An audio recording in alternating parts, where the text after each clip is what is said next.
itu di tingkat nasional maupun sampai di tingkat daerah tidak mendukung, maka mau tidak mau harus kita akui itu akan tersendat.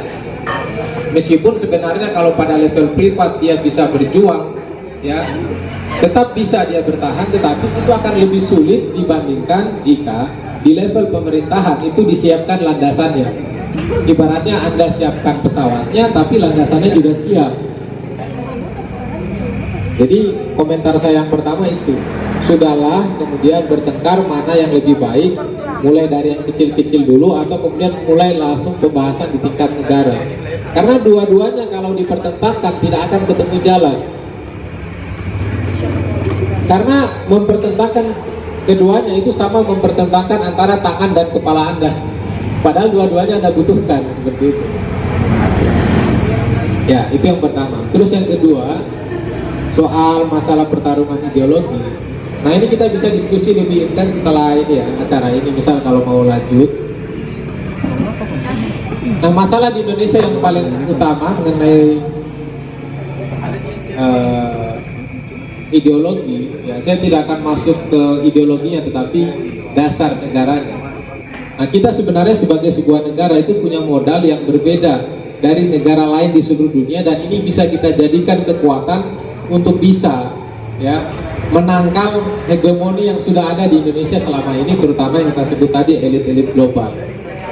Soalnya kalau kita bicara elit global itu jatuhnya konspirasi, dan konspirasi itu kalau kita bicarakan itu seperti asap, ya ada baunya tapi kita tidak tahu wujudnya di mana. Ya seperti kentut lah ya kalau kasarnya begitu. Kita tahu ada baunya tapi untuk membuktikan sulit. Makanya saya lebih tertarik bagaimana kalau kita mulai dari apa yang kita miliki saat ini yang bisa kita dorong. Nah, teman-teman, terutama tadi penanya yang tanya soal ini, kalau teman-teman perhatikan, tidak ada negara di dunia ini yang punya dasar ketuhanan yang Maha Esa. Coba cek. Biasanya republik, apa kerajaan, monarki. Tapi yang dasarnya ketuhanan yang Maha Esa itu hanya Indonesia. PR besar bagi kita adalah bagaimana menerjemahkan makna, tafsir, dan haluan ketuhanan yang Maha Esa dalam konteks bernegara dan dalam konteks privat. Kita belum punya ini, makanya negara ini pun saya sebut negara tidak jelas. Secara teoritis, ya secara teoritis atau di atas kertas kita dasarnya Pancasila, ya. Tapi begitu kita bicara praktek ekonominya, ya ekonominya liberal. Itu fakta. Kalian mau enggak, bukan, kita ini Pancasila, ya nyatanya liberal kok. Kenapa seperti itu? Karena memang kita belum punya semacam panduan makna, tafsir, haluan Pancasila atau ketuhanan yang jelas itu seperti apa. Misal ekonomi kita itu mau dibawa ke arah mana, itu kita tidak punya. Yang ada adalah kita lihat negara lain mempraktekkan apa, kita ikut, ya sudah kita jalankan. Padahal itu belum tentu sesuai dengan jati diri kita. Tuh. Ini juga berlaku untuk politik, berlaku juga untuk hukum. Ayo saya ambil contoh yang paling sederhana. Mungkin teman-teman jarang sekali memikirkan ini. Indonesia itu menganut konsep trias politika, ya sudah teman-teman tahu ya kebanyakan. Jadi kekuasaan itu saling mengawasi. Nah pertanyaannya, sejarahnya bangsa Indonesia model kekuasaannya bukan begini. Coba cek. Tapi kita mengembangkan demokrasi itu yang kita serap mentah-mentah dari Barat, dari Yunani. Kita anggap itu sudah yang paling maju di dunia. Tapi pertanyaannya adalah apakah itu sesuai dengan jati diri kita? Ini kan pertanyaan yang jarang, tapi nyatanya ada. Coba cek sejarah bangsa Indonesia. Apa ada praktek trias politika ini? Ada? Ya karena sejarah Indonesia itu sejarah kerajaan. Kerajaan itu menganut konsep tertingginya itu mesti satu orang. Dulu namanya raja. Nah kita tidak punya penanggung jawab tertinggi negara saat ini. Adanya kepala pemerintahan yang dianggap kepala negara, tapi bukan kepala negara.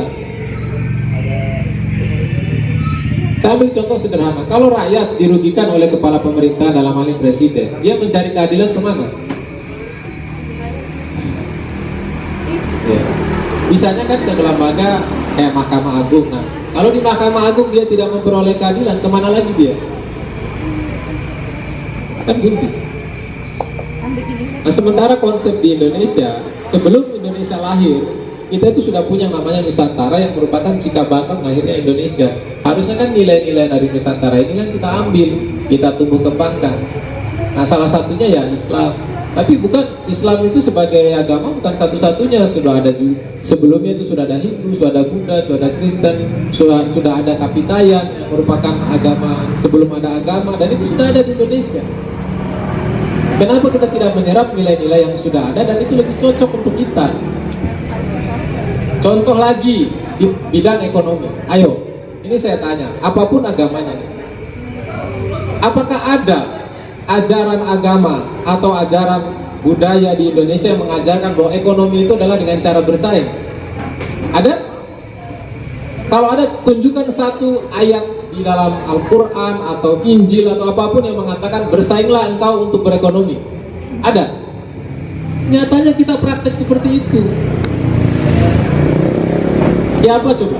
Kita dipaksa menjalankan sesuatu yang bukan DNA kita. Ya pasti kacau.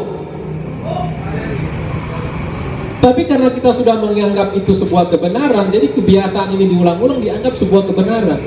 Padahal kebiasaan belum tentu benar dan kebenaran perlu dibiasakan. Nah, makanya revolusi itu menjadi, bagi saya itu sesuatu hal yang mutlak dilakukan. Tanpa ini kita hanya berputar-putar di sekitar tadi, mencari jati diri yang kemudian kita tidak ketemu, baik sebagai pribadi, privat maupun dalam konteks kenegaraan. Nah, ini juga menjawab pertanyaannya Adinda Rafat tadi. Kalau ada rangkaian permasalahan yang tidak jelas ujung pangkalnya, sebenarnya akarnya ada di mana? Ya memang harus dijawab. Ya, maka saya akan menjawab tadi itu masalahnya, ya. Kita tidak punya makna tafsir dan haluan ketuhanan yang jelas. Wabil khusus kalau kita mau lebih spesifik nanti bicara yang paling urgent dari semua hal itu adalah percaya sistem ekonomi dan kedua sistem kepemimpinan. Dua hal ini yang kemudian ini kalau diurai, yang lain-lain itu akan terurai. Di sini kan teman-teman sering ya, masih kecil itu main layangan ya, yang laki-laki. Biasanya kalau kita benang kita sudah sangat ruwet. Ya.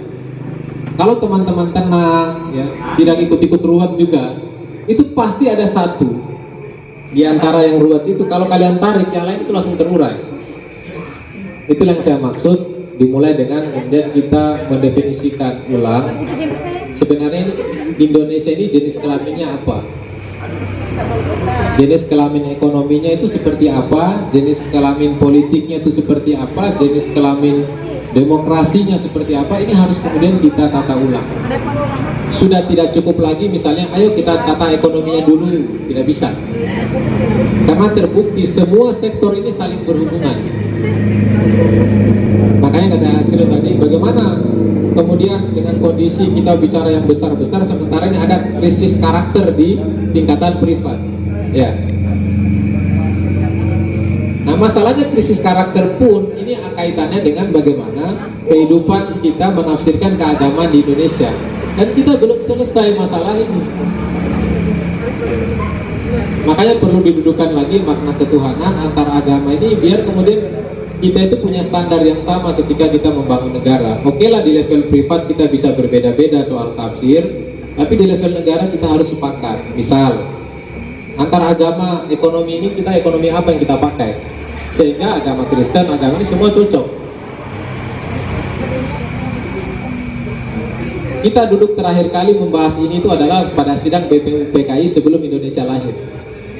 Kita pernah bahas sekali lagi di Dewan Konstitusiante, tapi gagal, dibubarkan oleh Soekarno saat itu karena tidak kunjung mencapai kata sepakat. Nah, bagi saya meyakini sebelum kemudian kita menyelesaikan masalah internal kita, maka kita tidak bisa berbicara lebih lanjut kepada tingkatan di luar Indonesia, karena kita tidak akan pernah bisa terbang tinggi kalau kemudian sayap kita masih terikat di lantai yang namanya Indonesia. Makanya kita harus membebaskan diri dari masalah-masalah kita juga yang ternyata kalau kita dalami itu ada kaitannya dengan masalah global. Nah sayang ini waktunya terbatas ya, sebenarnya ini kajian yang sangat panjang. Saya mudah-mudahan itu bisa menjawab sedikit apa yang ditanyakan oleh kawan-kawan. Oke, saya kembalikan kepada moderator.